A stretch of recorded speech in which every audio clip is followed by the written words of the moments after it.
Want to achieve network marketing success? Then you're in the right company.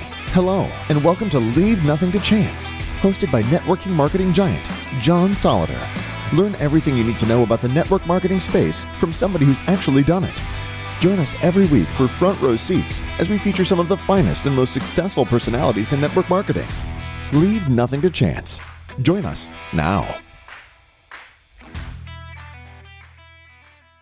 Well, it is my honor to introduce, after many, many tries, my good friend, Leslie Hocker, all the way from Houston, Texas. Leslie, how are you today? Hey, John, I'm great. I'm excited to be here. Thank you for asking me. It's an honor. Well, it is so good to see you, and can't wait to see you and Ron personally. It's been a few years. We were just visiting offline about that and how many of our friends in the industry we haven't gotten to see, up close and personal, but we will soon. So let's just start at the top, Leslie. How long have you been in the industry and how did you get involved? I started when I was 2. I've been involved for 39 years. So it's been amazing. And here's what happened. I was the generation where my parents wanted me to go to school, university, get a degree so I could get a good job. I did that. I worked my way to the executive level. And when I got there, I looked around and thought, wait a minute, I'm going to work in the dark, coming home in the dark. I don't have any free time. I make great money. I love to travel. I love to hang out with family and friends. I love to do new things. And with a job like that, at that level, I had no life. And so I was looking. And I don't know, John, if you want me to give you the long version, but Sure. I'll laugh because so I have a degree in business. And if you're looking at this business model, do not let that scare you, because in school, all they taught me to do was how to work for somebody else. They didn't teach me how to evaluate a business. They didn't teach me how to work for myself. Oh, anything. I don't even think I knew what the word entrepreneur meant. But I said to myself, okay, I got to do something different. I need to start a business. And I actually, because I was an athlete, and John, believe it or not, like when I graduated from college, I had a 16-inch neck. I weighed 145 pounds. I was muscle because I was small. So I found an exercise called Pilates. And it was a private gym owned by the Houston Ballet that they opened to the public. And I thought, I'm going to start a Pilates studio. And everybody listening is going, wow, that's amazing. No, because this was 1984 and timing in business. Because no one taught me anything about timing in business, ownership, all of that. So anyway, I did start that Pilates studio, but at the same time, my next door neighbor, who had no degree in business, knew nothing else, anything, shared with me this business model. You can call it referral marketing, affiliate marketing, relationship marketing. I call it share the love marketing. So I fell in love with the products. They were unique. And that's how my next door neighbor, who was really kind of a hippie, they were health and wellness products. And that's how I got introduced. So at the same time, I had this Pilates studio that did not work out, and I'm working full-time on my job, and I started in network marketing. And so it was an interesting start, but I was looking to have more choices in life. Really, that's the bottom line. Well, let's talk about that. Let me give you a hypothetical. Let's say that one of your neighbors there in Houston, looking down the street, they see the lifestyle that you have, not only the home and the cars and the success and all the trappings of success, right? But the real success that you make your own schedule, right? And let's just say that it's a 25-year-old woman and her 60-year-old mom.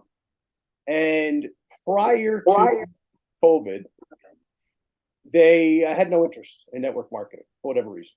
just, wasn't for them, right? Maybe they even look down on it for whatever reason, right? They look at people like us and think, we're snake oil salesmen or whatever.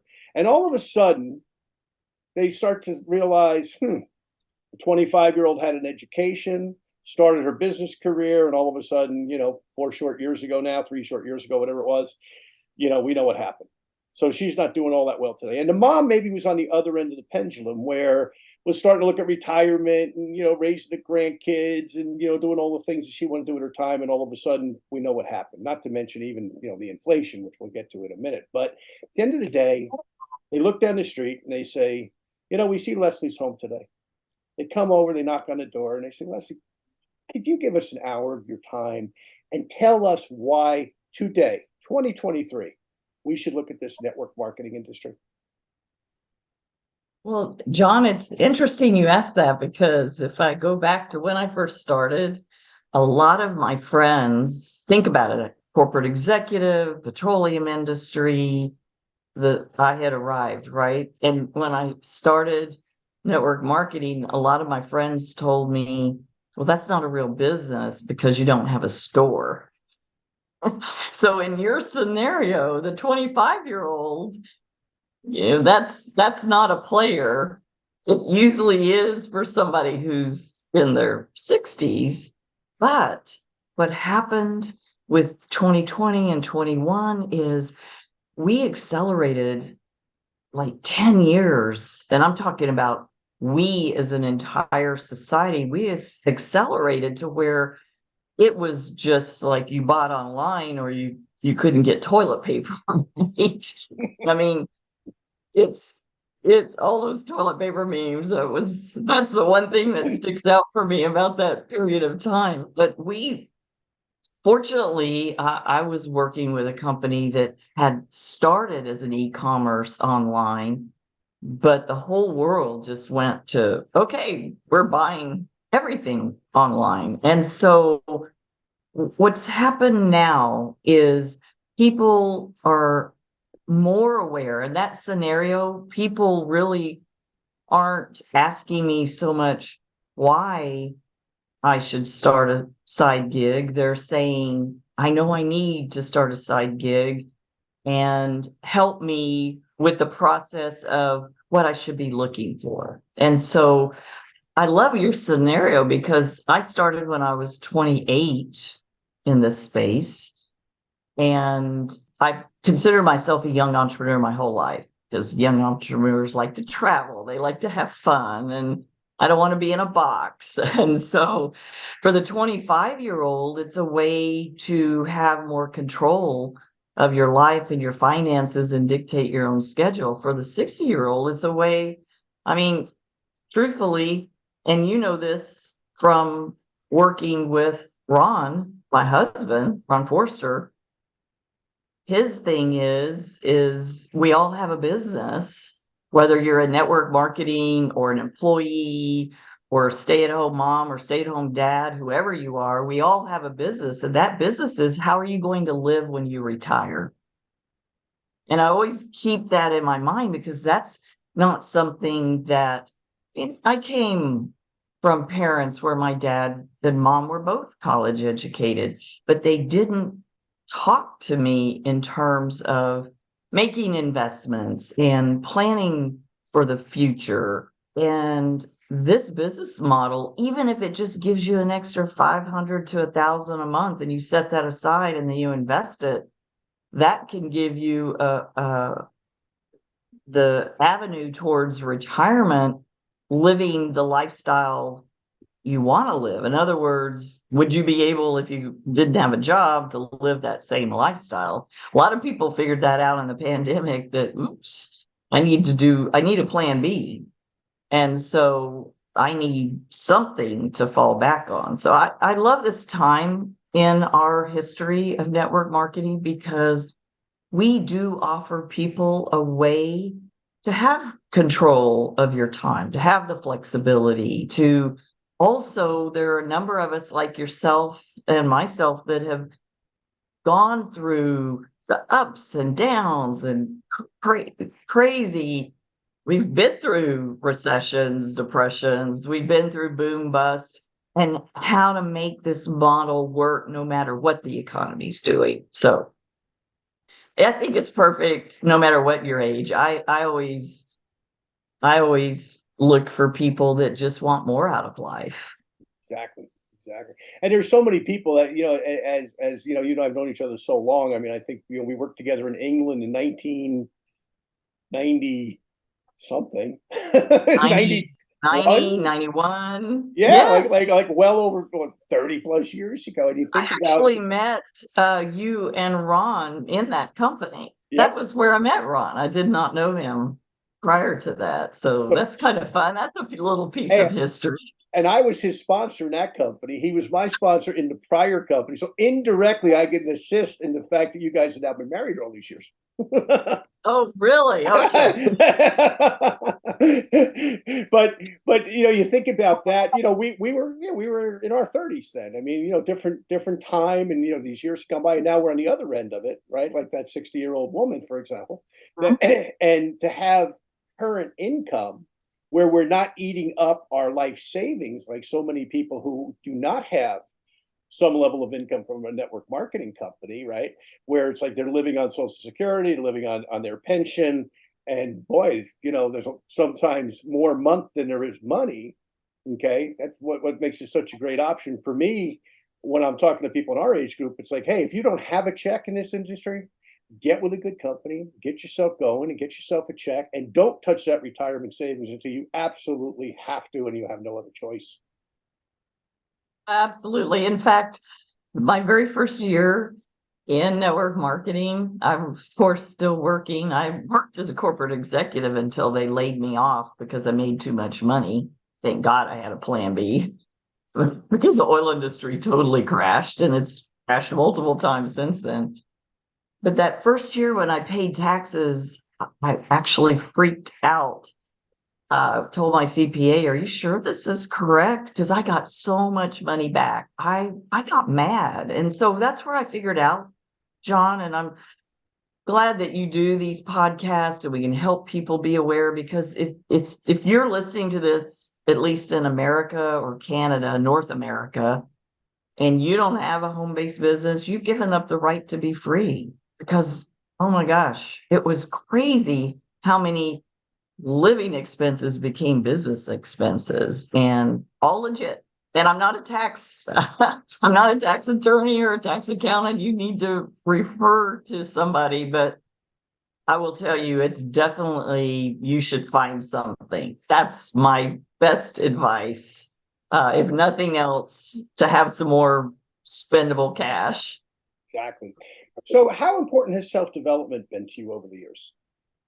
It's funny that you have that as a question. So for those of you listening, I didn't know what John was going to ask me in advance. I just popped on here and felt like I could share my heart and my experience, which is what I love doing. Somebody asked me that about 5, 6 years ago. What's your secret? Somebody in the company I'm with. What's the number one thing? And really, John, it's personal growth, personal development.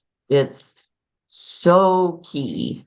It's the it's the secret weapon to moving yourself forward.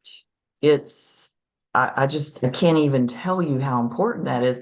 That's, I don't know. Oh, here's what's interesting. This company that I joined, my very first company, about a year later after I joined, a young man by the name of Anthony Robbins joined. And that's how I met Tony and ended up working with him, because he was, I think he was 25 or 26. And I loved the whole focus on personal growth, personal development. Another one of my mentors, Jeff Olson, I'll never forget. He's the author of The Slight Edge. I'll never forget. He told me one time, your business will never be any bigger than you are. And I think that was in like the late 90s when I had already arrived. And I'm like, I'm here. And then that was the wake up call, kind of like kicking you in the stomach. That's like, oh, I better get busy. I still need to work on myself. And then before we became $1 million a year earners, Jim Rohn's quote, make it your goal to make $1 million a year, not for the money, but for the person you have to become in order to be worthy of that. And that's what I focus on, is who am I becoming? Who can I help? Who can I empower? It's a constant.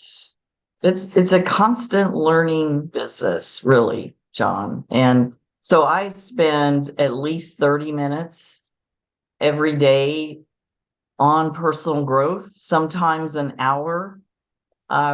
One of my favorite people, he's not in network marketing, is Joe Dispenza. And he was saying people that are really busy, you need to meditate even longer than people that aren't busy. And I really took that into thinking about personal growth and how important it is to spend that time. And so I guess I answered your question. You sure did. You sure. It's huge. Well, huge. I want to put a plug in there too for our book, Leave Nothing to Chance, because if you get this book, which you can get on Amazon, or you can get my other book, Moving Up 2020. But if you get Leave Nothing to Chance, I always have to hold this weird Leslie. There it is. Yeah. Okay. There you go. Yeah. There you go. There it is. Oh, there it is. There you go. Almost the same name of the show. The show is Leaving Nothing to Chance, but the book's Leave Nothing. But it turned out a bank owned the title for a podcast of this. I was able to use it for a book, but they owned the podcast, right? So I had to leave leaving instead. Anyway, people wonder about that all the time. But anyway, page 163 to page 169 in this book is more of Leslie and her wonderful husband, my dear friend Ron Forrester, and some of their story and some of the things like Leslie just shared about self-development, because she's a student of it now for almost 40 years. So let's talk a little bit about experience, though. You have been all over the world. Every time I look at your Facebook, it's like, well, there they go again. And you've been everywhere. I don't know. I thought I was everywhere, but you guys have really been everywhere. But if you had to pick one experience of a lifetime of them, is there one place maybe that you've gone, or one life experience that you just said, hey, I never would have done that in the oil business in Houston. I never would have had that life experience if I hadn't gone over to the network marketing world? Well, I never would have traveled like that because I was in the domestic exploration side of the business, which was exciting, but it was travel to North Louisiana, Southern Arkansas, and East Texas. The garden spots.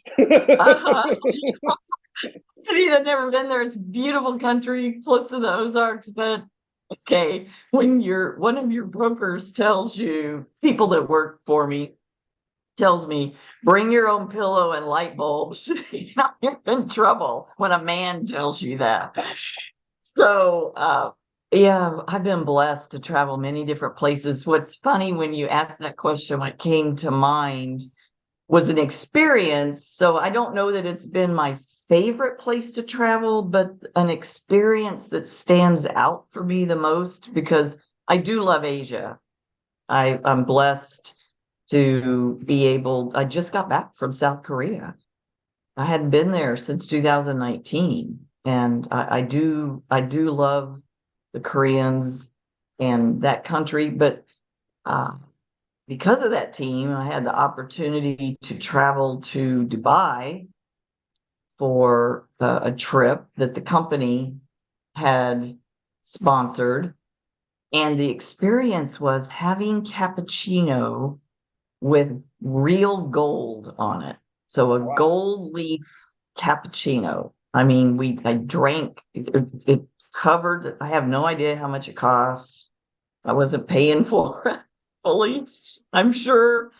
Solid gold on top, and overlapping the edges of the cups. And that was a pretty cool experience. Apparently drinking gold is very good for you. So that was a really cool experience. I'll have to dig that picture up. And also going to the top of the Khalifa Tower. That's the one that Tom Cruise in one of the Mission Impossible, he actually did that stunt himself. So going to the top of the Khalifa Tower, that was pretty cool. So that was Dubai and the UAE. But I don't know that I'd want to live there. I know a lot of people have moved there, but those were those experiences really stand out. Wow. Yeah, that's I've never heard that before about the gold. That's Oh, it was very cool. I'll pretty. dig up those photos. Yeah, yeah. Somehow in East Texas, I don't think you would have had that experience. No. You might have found some gold, but that's a great story. I love that. So let's talk a little bit about this economy that we're in. Here we are. We're doing this interview. It's April, mid-April, 2023. We're going to air this in May. So by the time that you folks listen to it live, who knows where the economy will be, but we know where it's been recently. And that's made everything more challenging, right? Between COVID and then, COVID kind of ends. And then, all of a sudden the economy decides to tank the way that it has. And we've seen utility prices double and gas prices double and food prices double and, on and on and on. What are some of your tips for people in terms of how they're thinking and what they're doing when they run into a prospect who says, I'd love to start this business, Leslie, but boy, oh boy, all those other things have gone up in price. I don't know if I can not get into business because the entry point's fairly low, but I don't know if I can really develop a business. What's some of the strategies that you're using now when people have that kind of pushback so that they see that now is the best time for them? There is no better time. How do you get them thinking properly, I guess is my question. Well, I think statistically now being the better time is actually with us. Most people don't realize that or a lot of people don't, because they haven't been through the ups and downs that you and I have been through. It is a very different time because everybody was in 2020 and half of 2021 were all at home online. And now people, I think, John, what I have experienced, and I'll use the word twice, is that people, they want an experience with what they're doing. They want to be connected to people. And so as far as the business goes, the money's there. It's one thing I've learned over time is there's always money. And if people really want something, they'll figure out a way to get it. For example, I have friends that have owned med spas, and women will bring in 2 or 3 different credit cards and cash, and they'll figure out a way to spend hundreds and hundreds of dollars on something that a lot of us would go, what? So I would just say that if you're building in this time, there was where we went through a phase before we had the internet where we did everything in person, and then we did some stuff online, and then during the pandemic we went to all online, and now it's really a blend of in person and then using the technology. But people like getting together for an experience, to have fun. So if you can create a community and a culture that supports and helps each other, you can have success. And now really is the time, because the awareness is there. There are people looking. John, I don't know if you saw that statistic. I think it might have come out. Oh gosh, it came out from several online publications last year. 93% of Americans looked at a side gig. So whereas in the past, it's probably been 40% of people were looking at a side gig or a side hustle. And I really think that the focus is on keeping in mind that an extra $200 to $500 a month would help anyone. I don't know anyone, even yourself or myself, that would say on an extra $200 to $500 a month. So that's it. The timing really is huge, because people's awareness is there. And even when we come out of this recession, people's awareness will be there for years that was something they experienced and they don't want it to happen again. I think a lot of people got caught with this one. And I've analyzed this because, as you know, Ron and I came out of retirement in 2011 to help launch a new company. And I was thinking about, why do we have, just skyrocketing success? And I think it's because we had the recession in 2008. Mm-hmm. And in 2011, we were rebounding. People were still aware and they really knew, hey, I need a backup plan. So I think that question that Ron always uses, that I mentioned already, is that question of, how are you going to live when you retire? Have you thought business? Have you thought about funding that business, which is your lifestyle when you retire? So I think the timing now is huge, and the key for you, if you're listening to this, is just to find people that can mentor you and work with you and help you, and you just really connect with the culture and the community. So that's, John, I just think this is, to me, this is the only way. I would never go back. I actually did try at a point in my early on in my network marketing career. I thought, well, maybe I should get a job. And I lasted 2 weeks. I'm not a good employee, apparently. Not anymore. Not after I tasted the freedom of having my own flexibility. I'm not saying I haven't worked hard. It is hard work. It is rewarding. It is, I'll tell you one thing, and all of you listening, and John, you may have thought the same thing. Ron and I, when we said we're going to come out of retirement, the whole thing was, as long as we're having fun.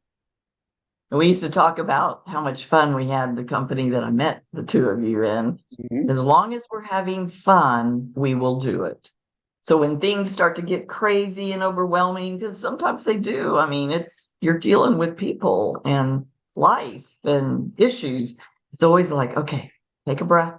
Let's just have some fun. Focus is fun, and to just enjoy what you're doing. So that's really been, I don't know if that works for other people, but fun is got to be in there. Exactly.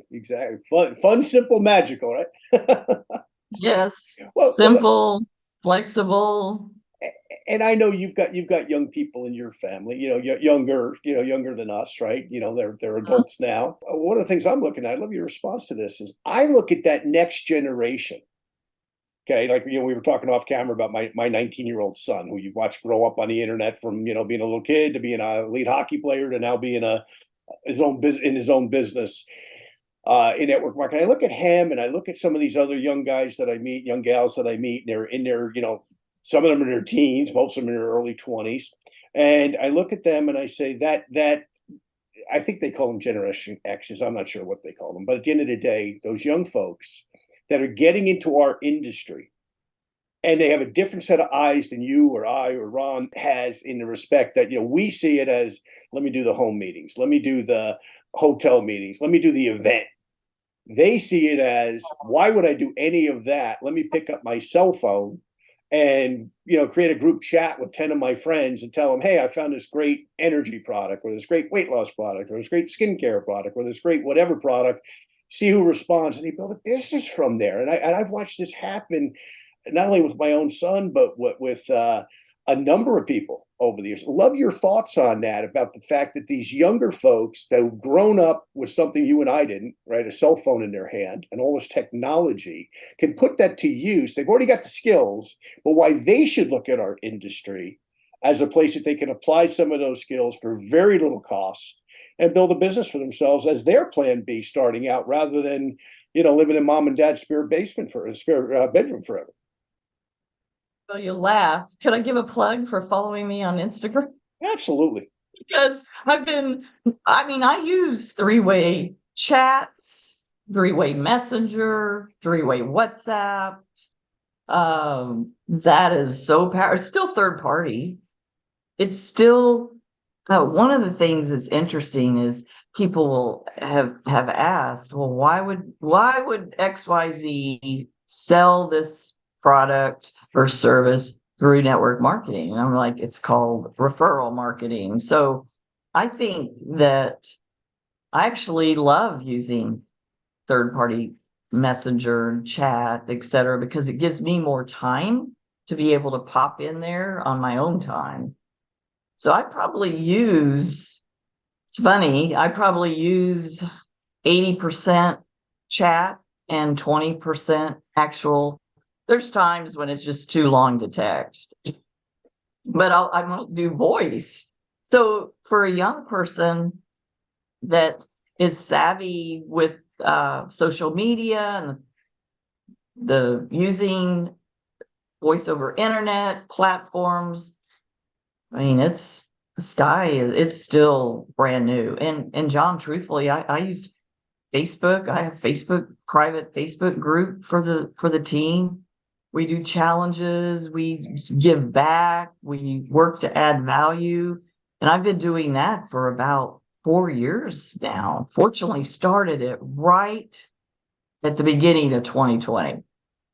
And so I would say for a young person, it's just easy or easier than probably that 60-year-old mom to figure that out. Now, I have gotten a majority, I would say in the last 3 years, the majority of my customers, well, definitely in the last 3 years, because we went all online, have come from social media, either Facebook or Instagram.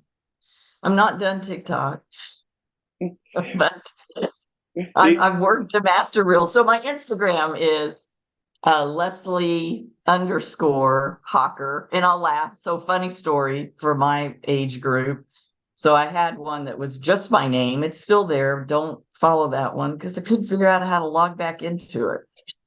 So I started a new one about 2 years ago when I decided maybe I should learn how to do Instagram. So it's fun. I've been doing reels. I've been working to do short lives and add value. And really, John, I think this is the stage that you're at as well, which is why you wrote the book, Leave Nothing to Chance, I'm guessing. But I really want to give back all the years, all the falling down, getting back up. It took me 6 months to find somebody to mentor me, and I got fortunate. I got fortunate that there were people in the company I was with beyond my sponsor. But I just really like having fun and giving back and helping the next generation. And yes, this model is about legacy. So when I'm gone, my girls will inherit the business and they cheer both of us on. They love that our grandchildren are seeing that, hey, my grandparents are entrepreneurs and they're in business for themselves. And look at all the various different fun things that we get to do because of their business. So, wow, like a week off at spring break exactly. to go for Ron to do nothing but go fishing with grandson. You know, boy, you just struck a nerve. Two questions on that. One is, don't you look like I probably have the last couple of years, right? Because the whole COVID thing, we had to learn about Zoom, right? All of a sudden, there was a lady in Mexico prior to COVID. I was sitting with her. She said, "Oh, I'm going to do a Zoom this afternoon with some people in Mexico City." I was in Monterrey, and I looked at her and I said, "What's a Zoom?" And she goes, "Oh, I'll show you." I thought she was kidding. Like I didn't know what it was. And all of a sudden I'm like, oh, wow, there's people looking at me on her computer. Hi, how are you? And they spoke English, fortunately, which is another problem with me, speaking one language. But all of a sudden Zoom, and then all of a sudden, we know what happened. And all of a sudden, well, without Zoom, like if this had happened earlier on in our careers, I don't know if we could have really maintained our businesses, right? But you look at everything you just mentioned there as tools, right? From the Reels to the Facebook to the Instagram to the WeChat to the podcasts to all of this stuff.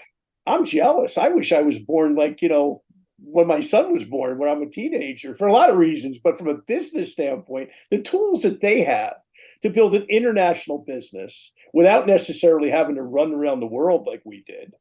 Wow. I mean, what an opportunity. Love your response to that. And I have one final question for you.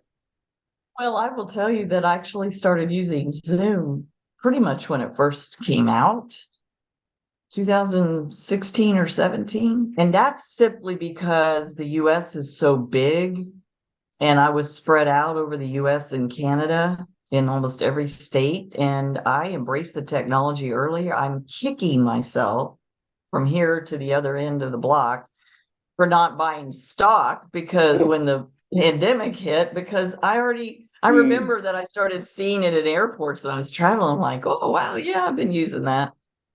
So, but yes, I don't know if you remember, but we used to have to do conference calls where we daisy chained. People probably going, what is she talking about? Well, I call you and you call someone else. And you had 30 people on the line and the 30th person could barely hear what the speaker was saying. So yes, it's amazing.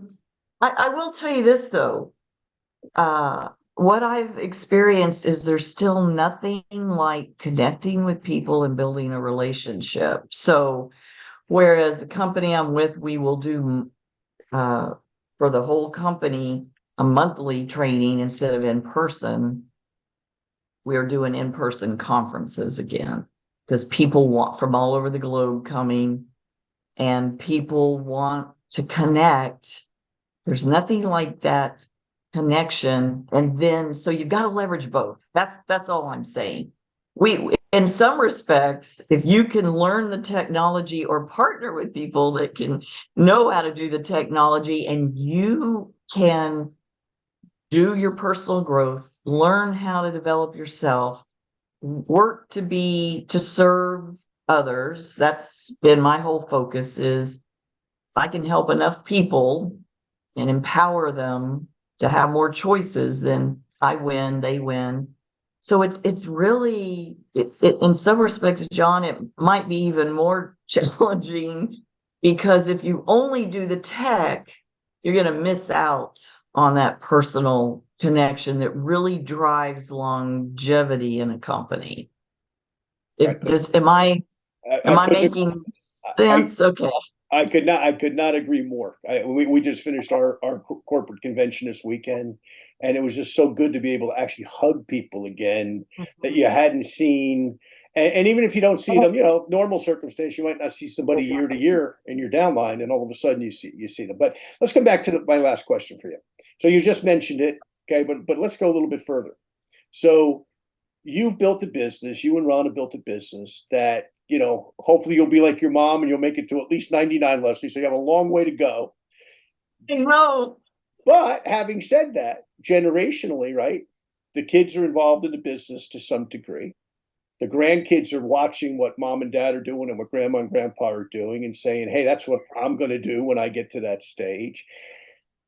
How does it make you feel that you've helped not only your family, but other families that are having that same level of success where their families have a future that they can count on from their network marketing business versus people who are out there maybe in a regular job for 40 years, they retire, nothing to leave the kids outside of whatever's left after they get done living the balance of their lives. How does that make you feel? You've helped tens of thousands of people you've inspired around the world to do that. Well, that's why I'm still doing it. So I'll give you something funny happened. So I'm the oldest of 5 children, and my sister right behind me is very successful, but she still works in a corporate environment. She was a petroleum geologist. We both started in the oil industry at the same time. Then I went off. I got laid off because I made too much money, and they put 2 people in my job that made less together than what I was. I mean, they made less together than what I was making. So I was overworked and underpaid if it took 2 people. But the point is, she's had a successful career and is still working. And we were driving down the road together and she looked at me, she goes, so when are you going to retire? And I just went, and I looked at her And I thought, oh, she's asking me this because she's getting ready to retire. And I'm a couple of years older and I'm still like traveling the world. Like by the time you hear this, I'll probably be in Spain with because we're headed there next. And I looked at her and I said, what am I retiring from? I have the joy of being able to have fun, empower people. People have more choices in life. People are looking for more out of life. What am I retiring from? I get paid to have fun. Now, I'm not saying, as I said again, I worked hard to get to the stage where I had fun the whole way, but it's more fun when you're getting paid. But it was so interesting, John, because it just gave me a whole different perspective. I actually asked my coach. So that's a tip for all of you is even at high levels, we all need people to coach us and mentor us and help us. And I asked my coach, is something wrong with me because I don't want to retire? And she was like, no, it's like your hobby. In other words, your business is your hobby. I don't treat it like a hobby. I want to make that distinction, but it's something that I enjoy. It's fun. I also enjoy gardening and yoga.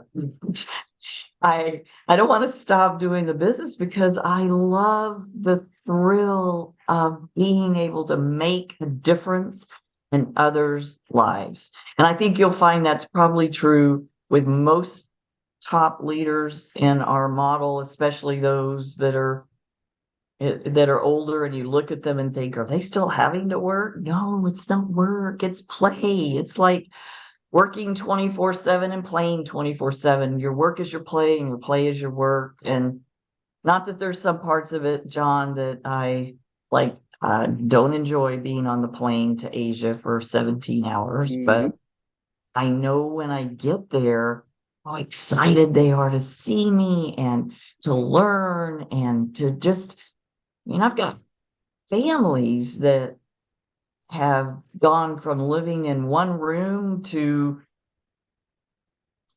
having the choice of where they want to live. So it's amazing. There's nothing like it. I know you know this. So that really is for anyone listening in that's been wondering if you should start your journey to network marketing or if you should continue your journey.